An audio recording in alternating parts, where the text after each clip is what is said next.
Hello, my dear YouTube students. Welcome to my channel.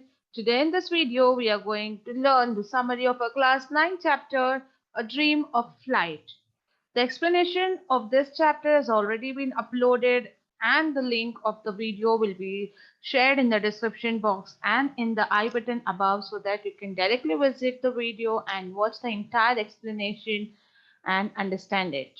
So today let us discuss and in short learn the entire summary of the chapter.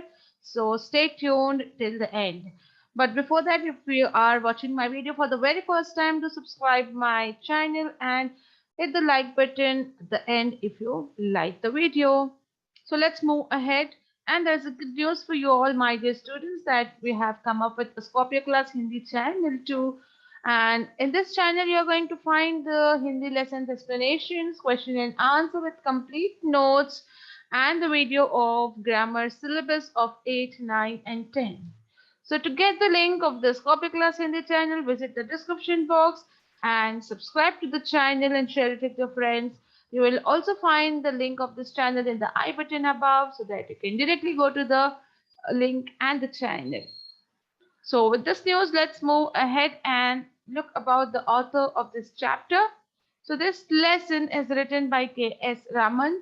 He was born in the year 1955 and he died in 2003. He was an aeronautical engineer by profession. Okay, he was in the field of aerospace, making aeroplanes. His interest encompassed the faculties of aerospace, automobiles, photography, culture, and history, etc. So he was so much experienced or interested in each and every field that he used to surprise all the faculties, the working members of all the different departments of aerospace, of automobiles, of photography, culture, and history. He was good in all the fields. He was a senior scientist at National Aerospace Laboratories, that is NAL, which is situated in Bangalore. Raman became a self-taught painter. Okay, he was a good painter also. Some of his paintings have been exhibited abroad and have also won him medals of honor. So some of his paintings were so good and so well made that it was exhibited abroad and it also won him many honors and medals. Raman passed away at a young age of 46 in July 2003. Okay, so this is a brief introduction about our author. Let's move to the summary of the chapter. So the lesson is like this. The author read a book of Charles H. Gibbs Smith called The Invention of the Aeroplane 1799 to 1909 very avidly till midnight. When he slept, he dreamt of the incidents taking place, which finally resulted in man able to fly with the help of an aircraft. So, students, the entire story here, the lesson is about the dream what the author, the reader sees while he is sleeping. Okay, so our author here, the speaker of the lesson, he read a book. A book was written by Charles Gibbs Smith, and the name of the book was The Invention of Aeroplanes from 1799 to 1909. So he read this book very interestingly till late midnight, okay, because he was very much interested in this field. And when he slept, he dreamt about all the incidents that was taking place year by year, and at last how it resulted in man who was able to fly with the help of an aircraft. So all this history of aircraft he read in a book very interestingly till late midnight, and when he sleeps, he sees the dream of the all the incidents one by one till the man flies with the help of aircraft. So here, along with the dream, we also get the message and information that how man have was uh, trying and getting failure, and again he tried and then he succeeded at last. So let us see, like, in which year man tried what kind of aircraft, and what were the circumstances, and how did he tried and made a final aeroplane through which we could fly. So all this which we are reading, the historical background of the construction or invention of aircraft, this is with the help of the dream of the reader, the speaker who has read in the book. Okay. So in the year 1496, a man had tied to himself bat-like wings made from wood and cloth and birds' feathers. He stood up, he stood atop of huge tower and suddenly leapt off it. To the horror of all the onlookers below, instead of flying, he crashed down and died. Okay, so the very first attempt which was done by a man was in the year 1496. What did he do? He tied the bat-like wings from wood and cloth and other stuffs like birds' feathers, and he stood at the top of the tower and he suddenly jumped from it.